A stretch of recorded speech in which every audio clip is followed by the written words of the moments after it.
এই ভয়ানক টুনির আত্মা এখানে কেন? ওকে আটকে রেখেছিস? থেমে যা, থেমে যা, যা ভয়ানক টুনির আত্মা। আমি এই মাছুম বাচ্চাটাকে মারতেই দেব না। এখন তোরা দেখ তোদের আমি কি করি। এরপর কবিরাজ তার আধ্যাত্মিক জাদু শক্তি দিয়ে ওই দুষ্টু অশুভ টুনির আত্মাদের উপর শক্তি প্রয়োগ করে। আর সে সময় তারা বলে, বাঁচাও বাঁচাও, পড়ে গেলাম, মরে গেলাম, বাঁচাও বাঁচাও বাঁচাও, পড়ে গেলাম, মরে গেলাম, বাঁচাও কবিরাজ। একদিন রাতের বেলায় টুনা বনের ভেতর দিয়ে উড়তে উড়তে যাচ্ছিল। ঠিক এমন সময় তার পথ আটকে দাঁড়ায় দুইটা মাস্তান পাখি।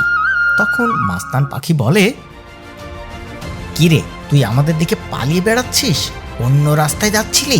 তুই আমার থেকে 2 লাখ টাকা ধার নিয়েছিলি, কিন্তু আমাকে সে টাকা তুই ফেরত না দিয়ে আমাকে বোকা বানিয়ে এদিক ওদিক পালিয়ে বেড়াচ্ছিস। হ্যাঁ, তুমি তো জানো কাক ভাইয়া, আমার কোনো টাকা পয়সা নেই। আমি একটা গরিব ঘরের ছেলে। আমি তো চাকরি বাকরি খোঁজার জন্য এদিক ওদিক ঘুরে বেড়াচ্ছি, কিন্তু একটা চাকরিও পাচ্ছি না। শোনো, আমি চাকরি পেলে প্রথম মাইনে থেকেই তোমার টাকা পরিশোধ করে দেব। আরে ও মদনা, আমি তোর কথা বিশ্বাস করতে পারছি না। তুই আমার আসল টাকাই দেস না, সাথে সুদ সেটাও দিতে পারিস না। এই কারণে আমি তোকে আজকে পিটিয়ে সোজা করে দেব। এই বলে দুই মাস্তান টুনাকে অনেক মারতে শুরু করে। তখন টুনা খুব কান্না করে। তখন টুনা বলে, মেরো না, মেরো না, আমাকে মেরো না, ছেড়ে দাও, বাঁচাও বাঁচাও, আমাকে আর মেরো না। ঠিক এমন সময় সেদিক দিয়ে একটা টুনি পাখি উড়ে যাচ্ছিল। সে টুনাকে দেখে তার কাছে আসে। আসলে সে সাধারণ কোনো টুনি পাখি ছিল না, সে ছিল রক্ত পিপাসু একটা ডাইনি। সে রূপ পাল্টিয়ে এদিক ওদিক ঘুরে বেড়াচ্ছিল রক্ত পিপাসায়। তখন সে নিচে নেমে এসে বলে,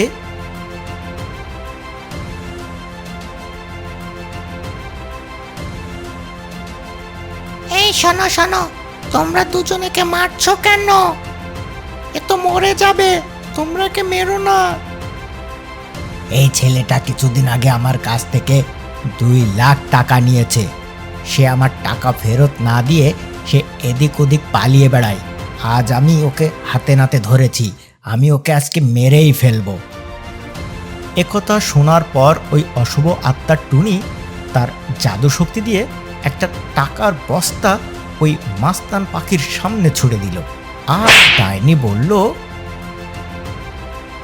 এই নাও টাকার ব্যাগ, এর ভিতরে যে টাকা আছে তুমি ওর কাছে যা পাও তার থেকেও বেশি। তুমি টুনা পাখিকে ছেড়ে দাও আর ব্যাগটা নিয়ে চলে যাও এখান থেকে।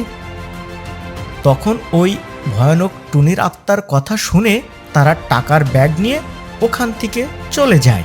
তখন টুনা বলে, তোমাকে অনেক ধন্যবাদ, তুমি এই বদমাশ পাখির হাত থেকে আমাকে বাঁচিয়েছো।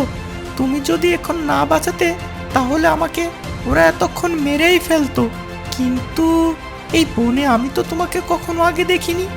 তুমি কোথায় থাকো আর কোথা থেকেই বা এসেছো, আর কেনই বা এত টাকা দিয়ে আমাকে বাঁচালে? তোমাকে দেখে আমার খুব ভালো লেগেছে। আমার মনে হচ্ছে তুমি খুব ভালো পাখি, এজন্যই আমি তোমাকে সাহায্য করেছি। আর এরপর থেকে যদি তোমার কোনো টাকার প্রয়োজন হয় তাহলে সোজা আমার বাসায় চলে আসবে। এই নাও আমার বাড়ির ঠিকানা। আর শোনো, টাকার বিষয়ে তুমি কোনো সময় শরম পাবে না। যে কোনো সময় তোমার টাকার প্রয়োজন হলেই সোজা আমার বাড়িতে চলে আসবে, কারণ আমার অনেক টাকা আছে।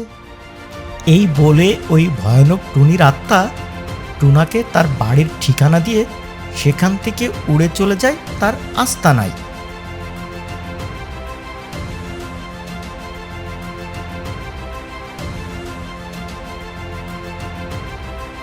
আর এদিকে টুনটুন সেই ঠিকানা হাতে করে বাড়িতে ফিরে আসে।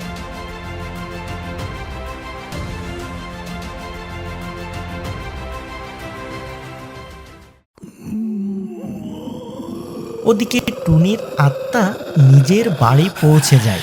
তখন সেই ভয়ানক টুনির আত্মার মা তার কাছে চলে আসে এবং জিজ্ঞেস করে, কিরে, কি হয়েছে ময়না সোনা? বাড়িতে ফিরতে আজ এত দেরি হলো? আজ মনে হচ্ছে তুমি কোনো শিকার খুঁজে পাওনি। নিশ্চয় তোমার অনেক রক্ত পিপাসা লেগেছে। কিন্তু সোনা, তুমি যদি 10 দিনের ভিতরে কোনো নীল চোকালা টুনা পাখিকে বিয়ে করে সেই পাখির রক্ত যদি না খেতে পারো, তাহলে আমাদের অশুভ আত্মার সমাজ থেকে তোমাকে ঝেঁটিয়ে বিদায় করে দেওয়া হবে। না, এটা কখনোই আমি হতে দেব না মা। আজকে আমি একটা নীল চোকালা টুনা পাখিকে খুঁজে পেয়েছি। আমি ওকে আমাদের বাড়ির ঠিকানা দিয়েছি আর ওকে বলেছি কাল সকালেই আমাদের বাড়িতে আসতে। আমি যে ওকে আমার জালে ফাঁসিয়েছি, ওকে বলেছি আমাদের বাড়িতে অনেক টাকা আছে। তুমি এতটা শিওর হলে কিভাবে যে ও কালকে সকালে আমাদের বাড়িতে আসবে? তুমি তো ভুল করেছ। তোমার উচিত ছিল ওকে সাথে করে ধরে নিয়ে আসা।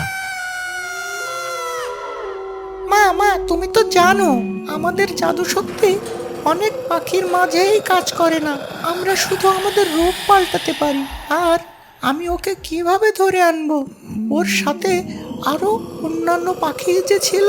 মা, তুমি চিন্তা করো না, আমি ওকে টাকার লোভ দিয়েছি। আর ও খুবই লোভী একটা পাখি। ওর টাকার জন্য কাল সকালেই দেখো বাসায় চলে আসবে। তুমি দেখে নিও মা। আর ওদিকে টুনা বাড়িতে বসে অনেক খুশি খুশি ছিল, এই ভেবে যে তার একটা নতুন বড়লোক বন্ধু পেয়েছে। ঠিক এমন সময় টুনা বাড়ি থেকে বেরিয়ে তার বন্ধু টিয়ার ওখানে যায়। সেখানে গিয়ে টুনা বলে,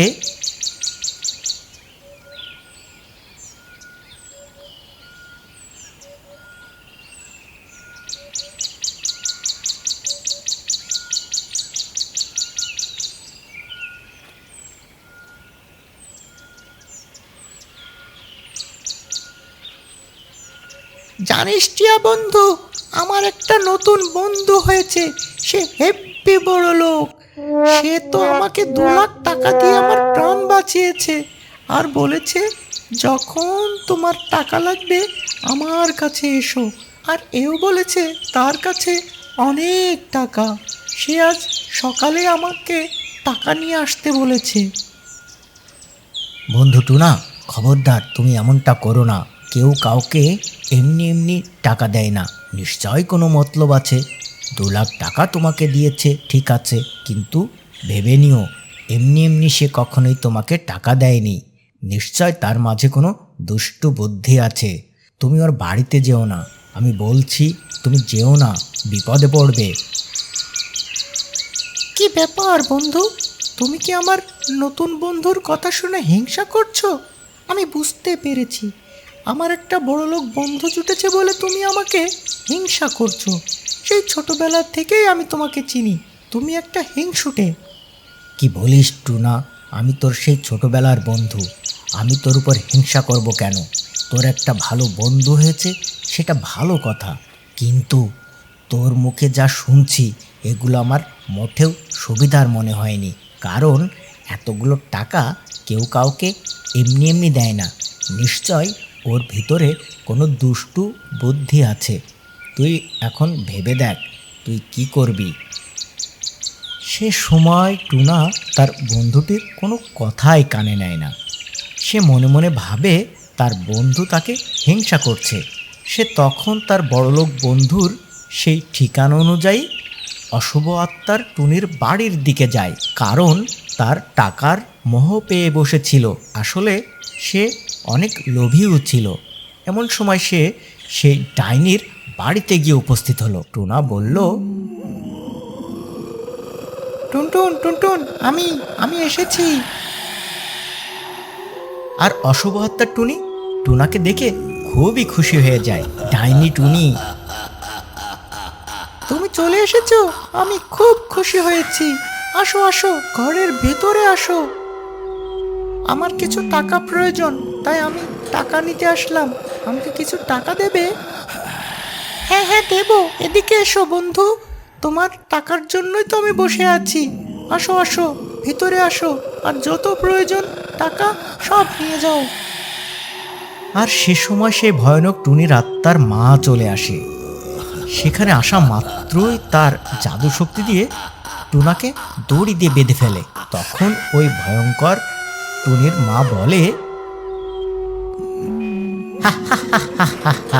যখন আমার বাড়িতে এসেই পড়েছ, তখন আমার মেয়েকে তো তোমাকে বিয়ে করতেই হবে। আরে আরে, তোমরা কি ভয়ানক পাখি! তোমরা তো দেখছি ভূতের আত্মা। আমাকে মেরো না, আমাকে ছেড়ে দাও। আমি কিভাবে তোমার মেয়েকে বিয়ে করব? তোমরা তো একটা ভূতের বাচ্চা। হ্যাঁ, আমার বন্ধু আমাকে ঠিকই বলেছিল, এতগুলো টাকা কেউ এমনি এমনি দেয় না। নিশ্চয় তার ভিতরে কোনো দুষ্টু মতলব আছে।